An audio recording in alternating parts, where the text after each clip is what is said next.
And now we can see them both play in a row on stream, so that's really cool to see. But talk about Rey. Yes, Rey. You know, Tri-State's well-known Blaziken player out here moving further along in the bracket is now having to fight Finch to move on to the round 3 in the bracket. And we're going to see how this goes. Starting off with the Pikachu, this is actually different from what he was showing us before. Before he was going with the Charizard and the Braixen for his team. Now you switch over to Pikachu. I wonder if it's tried to combat this type of team that Finch has, but so far Finch being able to get these cancels. Nice Rotom retreating back, and like you said, the zoning so well, keeping the space nice at a distance. And Rotom is such a good support versus Pikachu in general. 8x gonna knock him back, and there's barely any damage that's been done to Finch's side. Yeah, looking really strong, you know. Like I said, I was talking to him. He said he was like, oh, I haven't really been practicing. I don't know, I'm probably going to lose. But looking really good, looking solid. Like, all the knowledge is still there. Rey, like you mentioned, I'm only really familiar, of course, with seeing the Blaziken. So I'm really interested to see the rest of his characters. So far, we haven't really had a chance to see how good the Pikachu is or not, because it's just running into the classic. Oh, nice jumping over with the Rotom, gonna extend the combo, putting you closer to the corner. Oh, and grabbing the burst. It's not gonna KO, but it's gonna do a good amount, especially with that wall spot doing 30 extra damage. Fire Blast, and you have 1 HP and a Dream. That Dream is not gonna continue on. Finch gonna get rid of this Pikachu, but you know what? We do still have the Charizard in the back. I really wonder what was the actual purpose of that Pikachu. Maybe it was to actually combat in that distance, because Pikachu does have a good amount of projectiles, Electric Ball, Thunderbolt, that actually reach far distance, especially against Braixen. So that's probably what it was. Yeah, I could see that for sure. There's some counter-zoning options. I mean, you know, as much as Thunder is kind of like a meme that you don't spam it, it can catch people throwing projectiles, and that is a very, very good reward option. So Inferno, nice. Gonna go straight into the Fire Punch, trying to catch the backdash with Seismic Toss, but it's gonna be Finch evading even further back, trying to make sure you get past some of the zoning. Hey, you're gonna have to find your way to me. Boomerang, cancel through. Rotom gonna catch that backdash a bit, and nice recognition from Rey. Could have went for the nice J6Y cancel, but knowing he was gonna activate Rotom at a moment's notice. So good adjustment from Rey. Yeah, this is, oh, there we go. Needs one more hit here, and oh, this is too Frogadier, it's gonna trade, but no combo? How dare you? You can't put Frogadier in my presence and not get the combo after that? Come on. I know. You know, it might have just been a weird thing where maybe he thought it was gonna wall splat, and it didn't, or maybe just the fact that it traded meant that the hit stun was a little bit weird, but that was actually really scary to not get that combo right there and not finish it off. I gotta say though, the Charizard play against the Braixen was really good. Charizard is a character that can very much get zoned. And yes, we did not see that really happen, which is kind of funny because you kind of expect the opposite via Pikachu and Charizard, and the opposite happened. But it feels to me like maybe the Charizard's a little bit more practiced. Now, going into matches where where Charizard can definitely get zoned, and this is definitely one of those matchups. Look at the rifts here, combo after combo, and this is going to be tough. This is not a favorable matchup for Charizard indeed, and he has to find a way to get through all these rifts. Frogadier gonna help do it, push him a little bit back, but can activate right off of it. Nice. And this is gonna do 0 PSP. Okay, the combo gonna take a hard knockdown instead to take all that time just to set up. Look, my man, like Evangelion, you cannot approach. I'm sorry. Oh my gosh, the Rotom combos, that's super cool. I mean, I love Rotom, and you can tell that Finch has so much experience with Rotom with all these just individually. Just like being able to do weird setups like that. And okay, nice. He's going to be able to avoid the second. Getting it set up.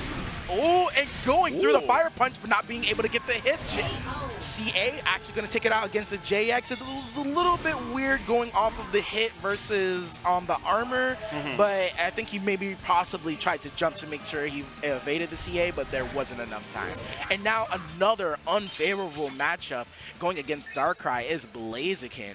And honestly, he's just going to have to deal with the zoning here. Blaziken can do definitely a large amount of, ooh, the downtown back X? Okay. That was a little bit reaching, but you know what? It worked through, and now we have to deal with the rifts.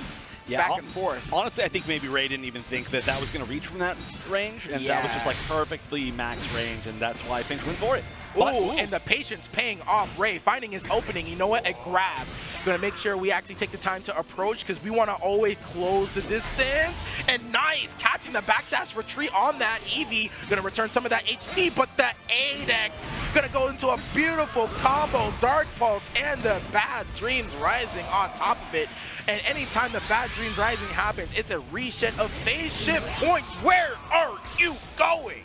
Nice. That was I mean, that was a really great way to fight that Bad Dreams Rising. But honestly, when you look at it, I think that Finch really kind of won that situation. Despite the fact that obviously he lost that Pokemon, he made Rey spend that meter at the very, very end. And now it's going to be a meterless Blaziken up against a full meter Chandelure. Another matchup where it's not going to be the easiest thing to get in. Of course, you do have your options, and once you get in, it can be very scary. But just that meter management, especially with the fact that Rotom is the pick for this team, once that Rotom's up, that shuts down a lot of options that Blaziken has.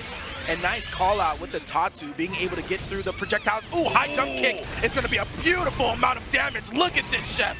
And we're still here, especially with synergy on deck. What are you going to do? All right, we're going to get the chip damage from this. Chip damage is always great, but the best part about it is that we're going to get this speed buff. Being able to have extra movement and Eevee, this is scary. That was a really scary time to use Eevee. That might have been a little bit more of a punish, but just barely out of range. And now it's going to basically be down to no players with Burst. I actually can't believe that Rey built Burst in that round already from almost 0. Oh no, defense down. You have to guess right. There's only like 2 more opportunities here. In fact, one fully charged laser could even do it at this point, I think. Oh, but playing patient. Yes, Rey's finding his way out. The shield's looking kind of low. One more, but the Tatsu's gonna go through. And now we have to guess. He's able to jump over the overheat, and he's gonna take it. Rey gonna go up 1-0. And you know what? The best part about patient play is that eventually when you get in, you can actually do some damage. Rey, not getting flustered by all the zoning that's coming out from Finch's side, is able to take it. Yeah, that was a really nice comeback. The Blaziken, of course, you know, as we mentioned earlier, really the character that Rey is most well known for, and definitely put in the most work out of the entire team. I wouldn't be well, actually, we already see it. I was going to say I wouldn't be surprised if we saw a switch from the Pikachu, because the Pikachu didn't really get a chance to do too much, but maybe it was just a bad round. You know, it does tend to happen against a lot of zoners like Braixen, where you just never get in, you never get to show what you got. But right now, the Braixen looks like it's taking control once again. Oh, but there we go. Oh, and the nice delayed JX to actually come back. Oh, the teabag? Okay, hold on. Is Kira out there? Yeah, I'm sorry. Yeah, did Kira just grab the controller and say, hold up, let me play this round for you? All right, but the Thunderbolt fully charged, gonna miss its mark on the way sidewise. Now we just have a projectile battle in field phase for who's gonna get it, and Rotom gonna shut down most of Pikachu's options. It's gonna be Finch gonna take this field phase. Eevee on the way in, Boomerang, you're pulling him in closer to you. Do you want that? Oh, the DP, and there was enough multi-hits to actually deal with it in class burst. Yes, both of these opponents in burst, but the attack buff is still there. Plus on block. Are you gonna guess? Ooh, he guessed wrong, but the light screen is not going to go far enough. That was super awkward. The pushback on that was really weird. I don't know if I felt I've ever seen that pushback quite so far, but that is gonna be a punish. And nice. And that was actually a great decision coming out from Rey, going from the JX to the 2X, low scaling, high damage, and you know what? Taking the round for it, smart stuff. Yeah, that was, I mean, realistically, that entire thing turned around from that strange, like, quick attack follow-up into the pushback, but you just got to move over those. Still, though, we got to say, obviously, the Pikachu did a lot more work this time than it did previously. Understand now why we're seeing the Pikachu. Yes. Needed to find its first opportunity, but we are going to see the Chandelure, so can you get in on the Shandy? This is actually a matchup where Thunder is, I want to say, viable. Yes, Thunder cancels are so great, being able to change the way you actually move in the air, and Finch actually going in on the approach, and you know what? Oh my goodness, okay. It's just a little bit of a scramble here, but Finch's gonna go ahead and put Rey full screen laser, gonna add on to the shield damage, and you know what? That last laser, go ahead and gonna do the Pikachu in. But you know what? It did its job. Pikachu, do it, like you said, doing way more than what it was last time. Finch was just able to steamroll it over it, but this time it actually took away a character. So maybe it actually was to combat all the far distance projectiles that's on Finch's side. So good stuff. Yeah, now honestly, I would say that this is a really, really tough matchup. Although Finch is playing kind of offensive. I've noticed that, you know, dashing in kind of like 2 rounds in a row. But realistically, of all the characters that can just fully zone out Charizard through the entire set, this is very much one of them. Again, though, going in, you know, trying the 6x checks. I get it. Sometimes you got to check people, but you put yourself in a situation where you now need to start moving back. You get caught on things, and you're cornered against Charizard. Oh my goodness, he didn't actually try to. Oh, that JX is gonna hurt. Oh, yes. Didn't get even maximum damage, and it was still a huge amount. Gonna catch, but still double debuffs, and no way to get rid of the debuffs with this support set. And if you saw right there, the 2x, knowing how much that Finch has been using that 5Y, which is a high, and 2x from Charizard is a low, so definitely low profiling under that to actually try to find a way in the approach. Oh, Fire Punch, and nice, being able to get that Fire Punch before the activation of Rotom. It's going to be Rey, take it to the skies. Look, oh no, you pressed the button on it. And you know what? The very fear of having to deal with Charizard sitting in front of your face with Burst activated. What are you going to do?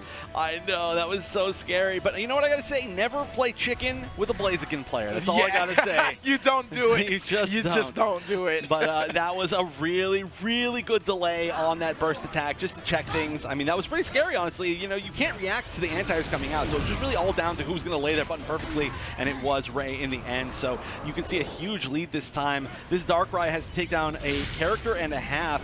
I mean, one of them is Charizard. You know, we just haven't seen the Charizard fully zoned out yet, which is a pretty rare thing to see against a zoning player like this. But yeah, this actually could be a perfect, because this is going to be one of the toughest spots in the game. So much space to walk back with in Bad Dreams Rising. Oh, but from a distance, oh my goodness. If he actually converted into the Dragon Claw, it could have been some nasty damage. But look at this slow approach. But inevitably, it's going to be done. Look at this man just taking the extra time to gain the synergy from this off of Rotom. That is so smart, especially doing Dream Eater. It's great. That was definitely smart. Yeah, optimal to go into this final moment. And with the HP regain, it's essentially just going to be 1-to-1. Both players essentially at full burst, both players essentially at full HP. So it really just comes down to this. But we did see this last time, and the Blaziken was able to get in very well on this Darkrai, although not quite full synergy, although it'll just be one EV call or one set of chip or one self-damaging move away. Yep, there it is. Nice. Being able to sidestep that homing and the multi-hit of this. You can actually activate burst here. Do you? Oh no, just going for that. Honestly, I would have loved to see it, because you don't want to give an opportunity for Bad Dreams Rising. All right, and activating burst, trying to get a little bit of space. The knockback, activating burst, right back, dash up, burst, grab. This not gonna KO, but it's gonna do a great amount of damage. 1 HP in a dream. Finch is on his last legs here for this part of the bracket, plus frames. Gonna be able to get that speed buff. We could just walk away and chill, but right now we're trying to fight. This is scary, because one grab could lead to Bad Dreams Rising. Why did I say it right as it happened? 3 HP in Bad Dreams Rising. This is actually so scary. No burst is available. And nice. No. Oh no. All the guts damage. The setup into the Rotom. What's it going to be? A reset situation. The buffs. And this is definitely tough. Having this attack buff attacked on with the Darkrai and Bad Dreams Rising, there's no way to approach the trade. The trade going in Rey's favor.